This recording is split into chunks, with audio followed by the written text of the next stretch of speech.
June 6th, 1816, New England.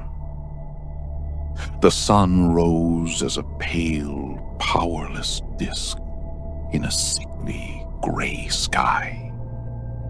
It was supposed to be the height of summer, but on this morning, a violent blizzard struck.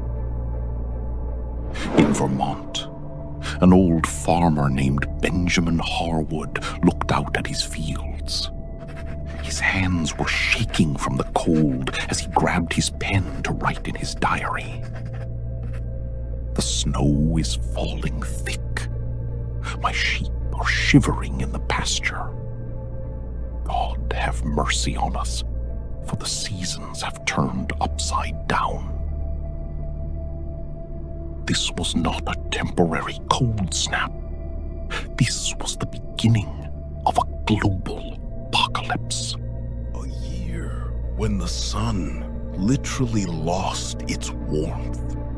Crops withered in the frost, and everyday people truly believed the end of days had finally arrived. They called it 1800 and froze to death, or simply poverty year. To understand the sheer panic of 1816, we must understand the world of the early 19th century. There was no electricity, no global supply chain, and no supermarkets. If your crops failed, you did not buy food from elsewhere. You starved. And in the spring of 1816, the frost simply refused to leave.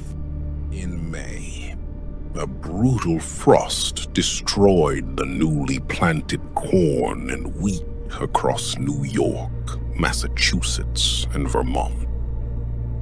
Farmers, determined to survive, replanted their fields. But in June, the snow came again. 6 inches of heavy, freezing snow smothered the soil.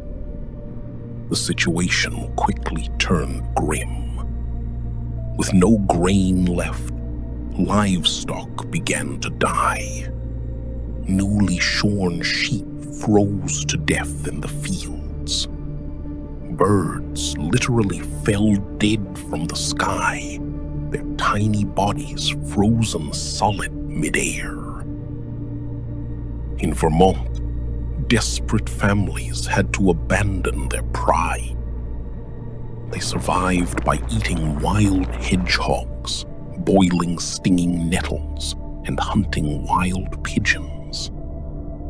One local diary from New Hampshire recorded, "We are eating things we once fed to the pigs. Every morning is a battle against the cold, and there is no food left to buy, even if we had the silver."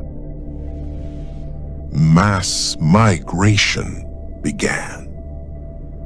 Thousands of families abandoned their ancestral homes in New England, packing their few belongings onto wooden carts and heading west to Ohio, hoping to find fertile land. But they had no idea that the cold was not just an American problem. It was global, and the worst was yet to come. As July arrived, the weather grew even more unnatural. In northwestern Pennsylvania, lakes and rivers remained frozen solid. In Virginia, frost struck in late August. But what terrified people the most was the sky. It was never truly blue.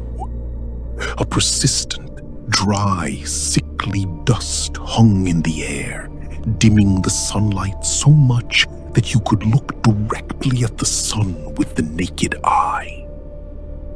When the sun did set, it turned a terrifying crimson and dark orange.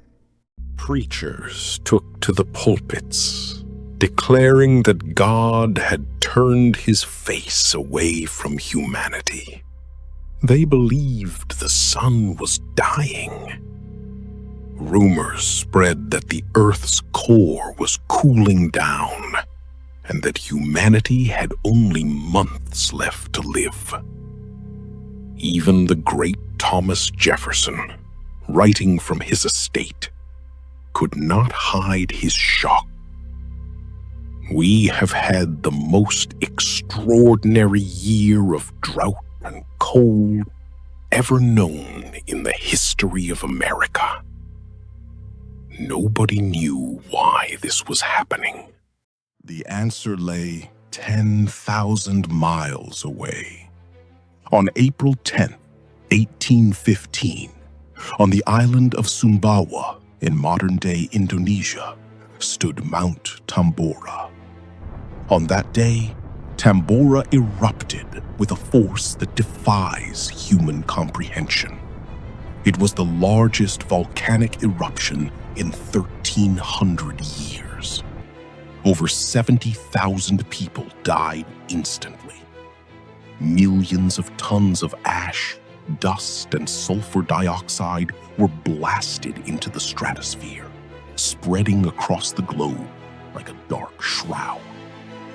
By 1816, this shroud of ash had finally reached Europe and North America, stealing the summer. While North America was freezing, Europe was drowning. Torrential rains flooded Ireland, rotting potatoes in the ground. Food riots broke out in France and Great Britain. In Switzerland, the Rhine River flooded, leaving entire towns underwater.